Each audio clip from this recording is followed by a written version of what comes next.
شیر خدا علی المرتضی حضرت مولا علی کرم اللہ تعالی وجہہ الکریم کوفے میں تشریف فرما تھے تو غلام سے کہنے لگے چل ذرا شاپنگ کرنے چلیں. کس سے؟ بول کے بتائیے. لے گئے ہو کبھی ملازم کو ساتھ؟ ہم تو ابا جی کو نہیں لے کے جاتے، حالانکہ ان کو کبھی کبھی لے جائیں تو انہیں بڑا اچھا لگے. کبھی کبھی والد صاحب سے کہیں نا کہ موسم بدل رہا ہو 2 جوڑے لینے چلے، ہم لے کے جائیں کبھی ان کو ساتھ بٹھا کے، ان سے کہ ابا جی آئیں میرے لیے کپڑے پسند کریں. ان بیچاروں نے بوڑھوں نے کیا پسند کرنا ہے، پر آپ ساتھ لے کے جائیں گے تو ان کا دل بڑا ٹھنڈا ہوگا. لیکن یہ کام بھی ہم یاروں کے ساتھ ہی کرتے ہیں، والد کو کہاں لے کر کے جاتے ہیں. مولا علی شیر خدا غلام سے فرمانے لگے چل نا یار کپڑے خریدنے. خادم کہتا ہے میں ساتھ گیا. حضرت علی نے 2 جوڑے خریدے. فرمایا آج 2 لینے بھی، ایک تیرا ایک میرا. کہتے ایک خاصا مہنگا لیا، ایک ذرا سستا لیا. میں فوراً سمجھ گیا مہنگا آقا کا ہے اور سستا اسی طرح ہی ہوتا ہے نا. مہنگا جوڑا آقا کا ہے اور سستا غلام کا ہے. کہتے ہیں تھیلے میں کپڑے ڈالے، میں نے اٹھائے، میں غلام تھا. وہ چوک آ گیا جہاں سے مولا علی نے اپنے حجرہ نور میں جانا تھا اور میں نے اپنے گھر جانا تھا. فرماتے ہیں وہ جگہ آ گئی. شیر خدا رضی اللہ تعالیٰ عنہ فرمانے لگے کہ لیا پتر میرے والا جوڑا مجھے دے دے، لا وہ میرے کپڑے مجھے دے دے. تو کہتے ہیں وہ بڑی ڈیفینیٹ تھی بات تھی، میں نے اسی وقت نکالا مہنگا جوڑا، جناب علی کو تھمایا. تو حضرت علی فرمانے لگے یہ تو نہیں میرا. باتیں مزے کے لیے سنتے ہیں صرف، اگر ان کے سننے میں اتنا مزہ ہے تو اس پر عمل کرنے میں کتنا مزہ ہوگا، یہ بھی تو کبھی آپ محسوس کریں نا. حضرت مولا علی شیر خدا فرمانے لگے یہ نہیں میرا، میرا تو وہ دوسرا ہے. وہ کہتا میں نے ایک فلسفہ بیان کیا، ایک علت بیان کی، ایک لاجک میں نے بیان کی. میں نے کہا حضور آپ مہنگا پہنے کیونکہ آپ آقا ہیں، اور میں سستا پہنوں گا کیونکہ میں. تو حضرت علی نے فوری طور پہ حکم نہیں لگایا کہ نہیں تو دوسرا مجھے دے. عالم تھے نا، تو اس نے علت بیان کی تو پہلے اس کا وہ سبب توڑا، پہلے اس کی اس بات کا جواب دیا. دلیل کا جواب دلیل سے دینا چاہیے نا. کئی دفعہ لوگ دلیل کا جواب گالی سے دینے لگتے ہیں، یہ طریقہ غلط ہے. حضرت علی سے اس نے کہا ایک علت بیان، ایک سبب بیان. کہنے لگا حضور آپ چونکہ آقا ہیں آپ جوڑا پہنے مہنگا، آپ کپڑے استعمال کریں مہنگے، میں چونکہ غلام ہوں تو میں استعمال کروں گا سستے. تو حضرت علی کہنے لگے تو یہ والا فلسفہ نہ بیان کر، تو میرے والا کر. میں تجھے بتاتا ہوں ایک سبب وہ والا لگا لے. یہاں وہ حکم لگا. اس نے کہا حضور وہ کون سا؟ فرمانے لگے تو سستا مجھے دے نا کیونکہ میں بوڑھا ہوں، اور تو مہنگا استعمال کرنا اس لیے کہ تو جوان ہے، اور جو جوان ہوتے ہیں وہ مہنگے کپڑے پہنتے ہیں. فرمایا یہ والا نقطہ یہاں لگا نا، یہ کلیہ یہاں استعمال کر. تو خادم کہتا ہے کہ حضرت علی نے مجھے شان بھی دے دی، اعزاز بھی دے دیا، اور مجھے بات بھی سمجھا دی.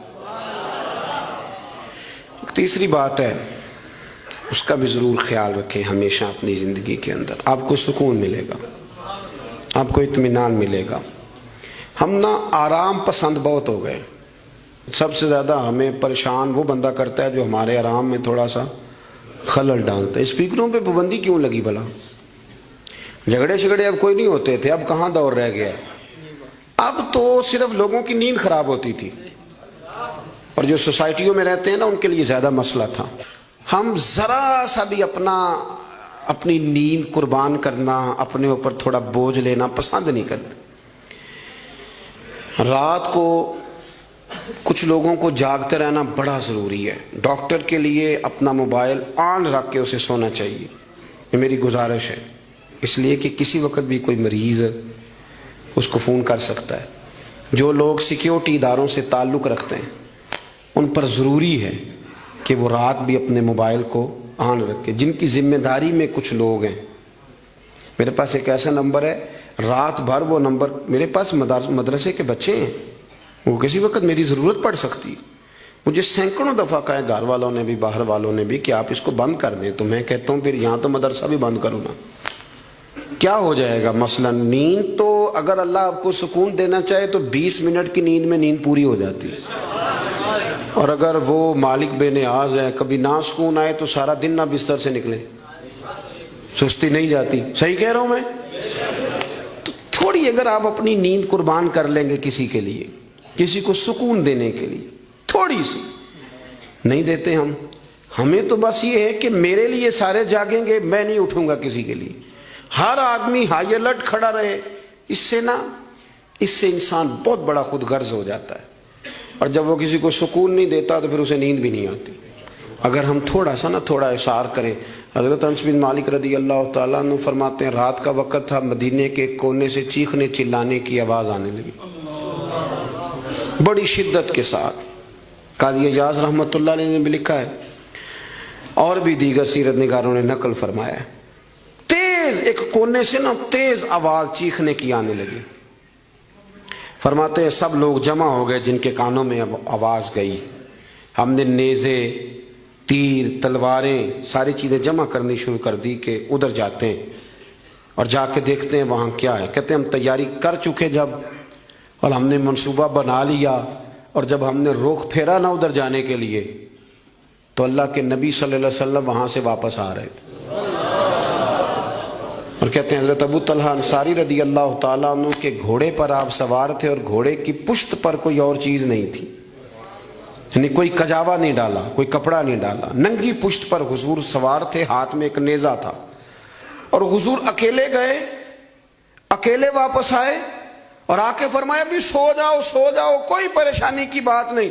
وہ جانور لڑ پڑے تھے، میں دیکھ آیا ہوں، کچھ بھی نہیں ہے، سارے آرام سے سو جاؤ، کوئی ایسا مسئلہ نہیں.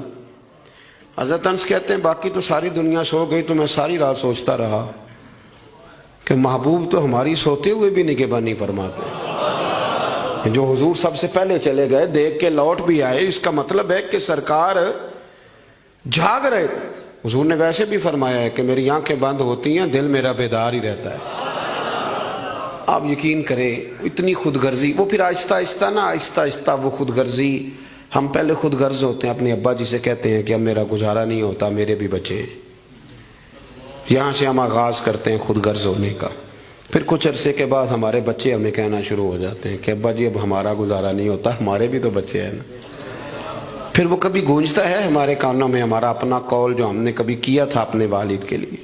اپنی زندگی میں اگر آپ عاجزی لے آئیں، انکساری لے آئیں، حسد چھوڑ دیں، پیار لے آئیں، رشک لے آئیں، اپنی زندگی کے اندر تھوڑا سا کسی کے لیے احسار کرنا شروع کر دیں، قربانی دینا شروع کر دیں، تھوڑا سا اپنے اوپر ہلکا سا بوجھ ڈالیں، تو شاید وجود تھوڑی دیر کے لیے تھک جائے لیکن روح کو بڑی آسودگی حاصل ہوگی، دل آپ کا سکون میں آ جائے گا.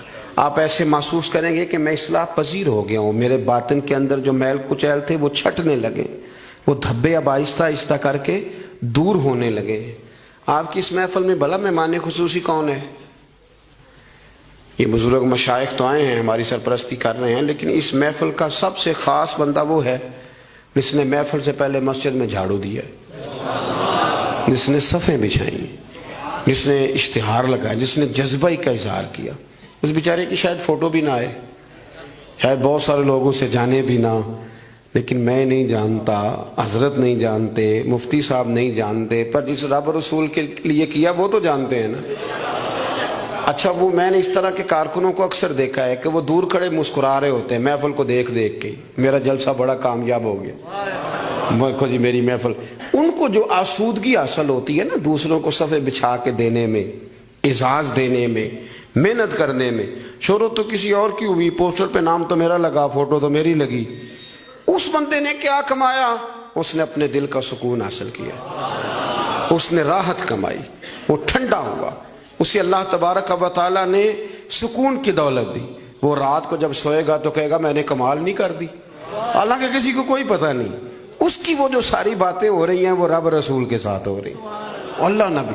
یہ والا سکون تلاش کریں، پھر آپ دیکھیں کتنی جلدی اللہ تعالیٰ آپ کے دل کو سکون دیتا ہے.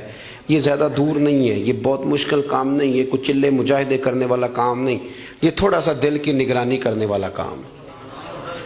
تھوڑا سا دل کی نگرانی کرے، دیکھیں کہ یہاں کون کون ایسی چیزیں پیدا ہو گئی ہیں جو خرابی کرنے والی ہیں، اذیت دینے والی ہیں. بس ان سے ذرا ذرا سا بچنا شروع کریں. پھر دیکھیں اللہ تبارک و تعالیٰ کتنی آسانی عطا کرتا ہے.